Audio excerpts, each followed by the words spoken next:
Hi, I'm Steve and welcome to episode 1 of My Vinyl Adventures. I've had a vinyl collection now for, ever since I was about 8 years old, so a good few years ago. But I haven't had a record player for about 6 years now, ever since we moved house. This Christmas my wife was kind enough to buy me a record player, this thing here, and a subwoofer which is over there that you can't see, which enhances the sound, no doubt, obviously, because this has only got a little speaker either side.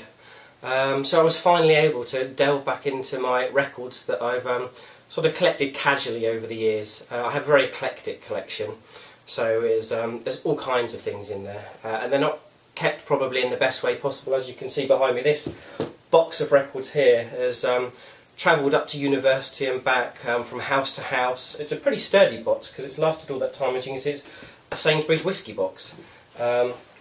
I've got all kinds of records that I've had from the years. I'm quite lucky that my mum handed me a good proportion of her record collection just recently. So I've got some fantastic things that I can...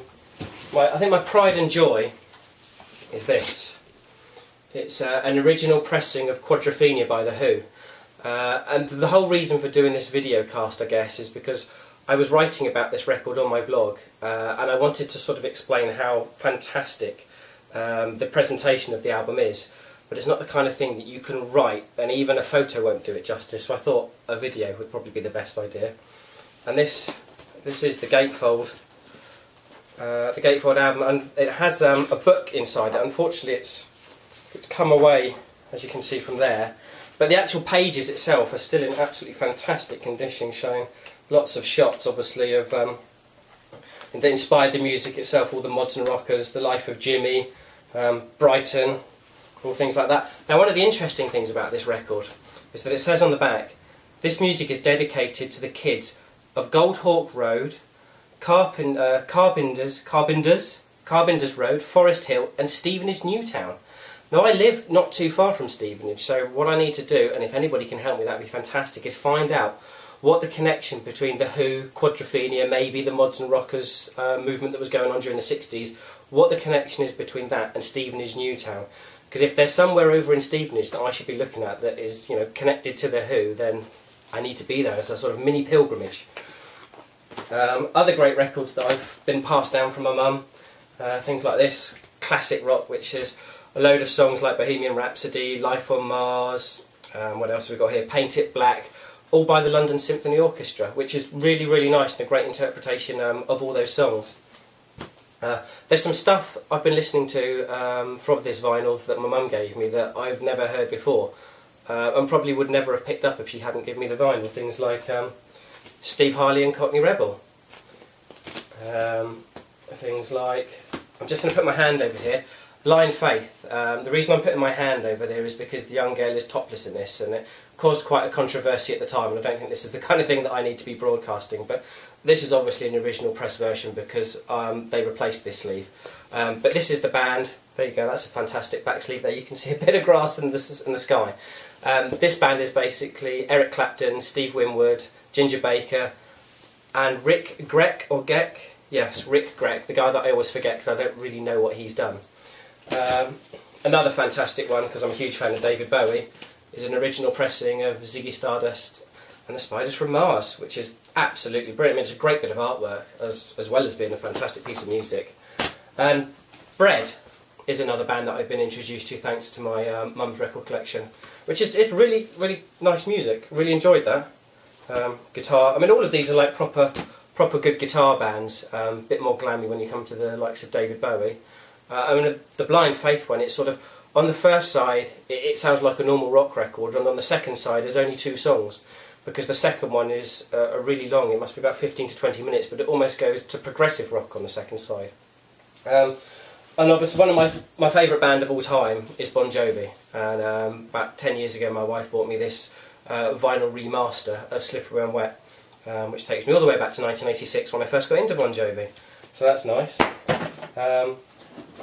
I've got this fantastic box set of Tommy by The Who. The Who are becoming one of my favourite bands. I've always liked The Who, but sort of knew them more, well, I knew them from their greatest hits and from listening to this quite a bit. But I've never really delved deeply into the albums. Who's Next is one that I discovered about 12 months ago, and obviously, I mean, that's the pinnacle of The Who to a lot of people, and it is an amazing album. I do love Quadrophenia, and Tommy is another one. I mean, look at this.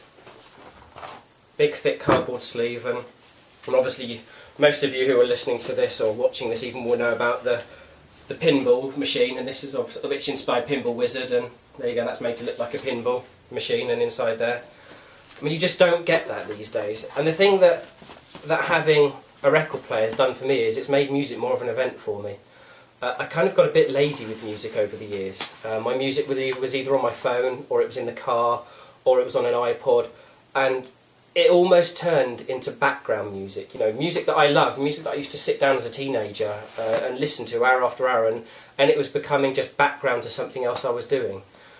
So with the record player, I'm able to, well, I'm motivated to sit down and really listen to the music and make it an event in itself. And I think you listen to the music a lot more when you're listening to vinyl, because you have to put much more effort into it. I mean, every 20 to 25 minutes you have to change the record. You have to care for your records, clean your records. You don't get that so much with CDs and digital. I mean, I've never downloaded an album in my life, because I like to have the physical version, and now, I even prefer the vinyl version to the CD version. So there's that box of records there. There's a whole stack of records here that I got from my mum. All kinds of stuff, things like the Moody Blues, Emerson, Lake and Palmers. Now, Emerson, Lake and Palmers is a band that I've heard of, but if you played me their music, I wouldn't know that it was Emerson, Lake and Palmers. So that's going to be a bit of a discovery, or an adventure, as I was saying. All kinds of things. So that's going to be fun. There's this record that I've had since I was a child. It's Vera Lynn and some other dude.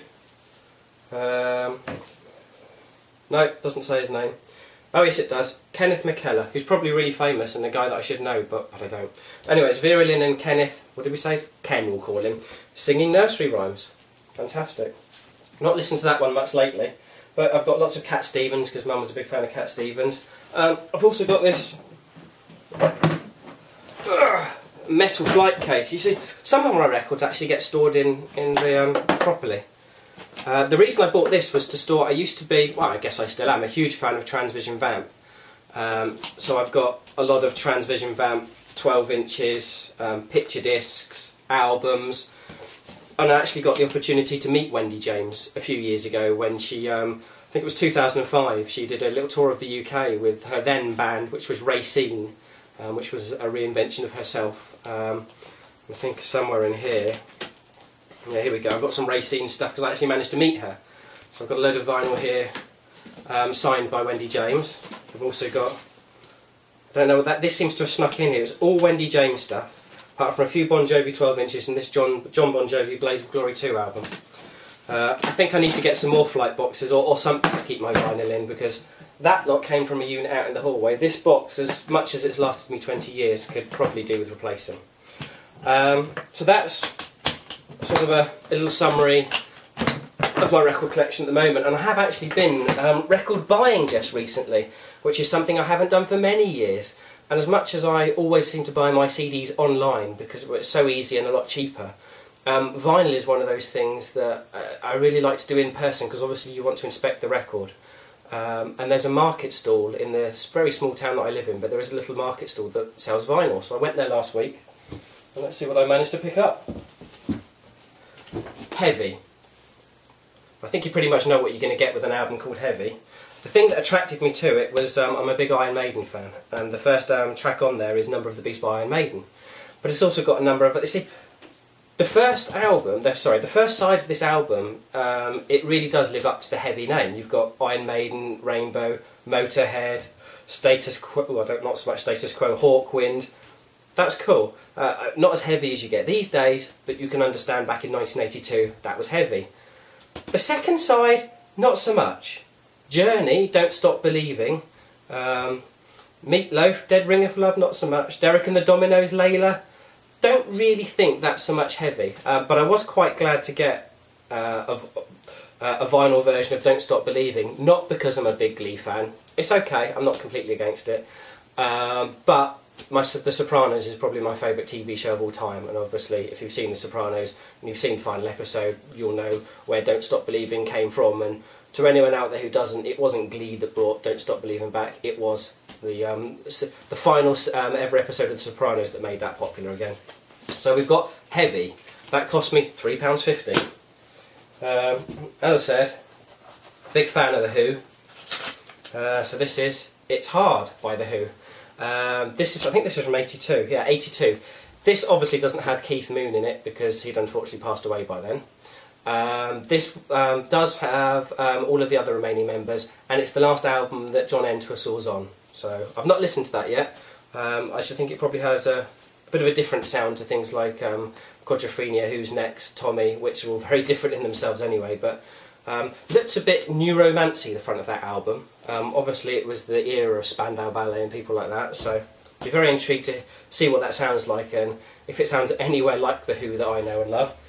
This other record I had this on tape back in 1986. It was the first album I ever bought just before Slipper and Wet by Bon Jovi. I saw it on sale on eBay. I know I've just said that I like to go out and buy records in person, but this was on eBay. It said it was in excellent condition. Obviously I'm covered by PayPal if anything went wrong. And I had to buy it. Ta-da! Spitting Image, Spit in Your Ear. Not the most politically correct record, but flipping funny.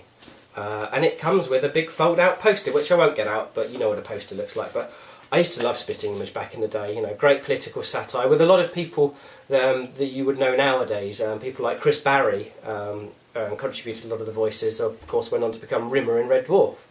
Lots of other people, Harry Enfield, John Sessions, but really, really funny. And I was just so thrilled to get this in great condition, as I said, because I did have this as a 12-year-old boy, 11-year-old boy, 11 or 12, who cares, a long time ago. So that's what I've been buying recently. This is my little setup, and in the next episode I'm actually going to be telling you all about having a browse through Kim Wilde's record collection. As I said, I'll tell you more about that in the next episode, how I came about to be looking through Kim Wilde's record collection and what I got from Kim Wilde's record collection. So, for now, this has been Steve, and this has been episode 1 of My Vinyl Adventures. One thing, I do have a very eclectic taste in music, as you can see. I'm not a music snob by any stretch of the imagination, as you can see. Any recommendations you've got, any good places to buy vinyl, any vinyl that you think I would really enjoy. I'm pretty open to all kinds of music, not so much rap, but pretty much everything else. If you've got some good recommendations of the sort of essential vinyl albums that I should be listening to and trying to find, then yeah, please email me or leave a comment on this YouTube video. And for now, I'll see you later, guys and gals. Bye!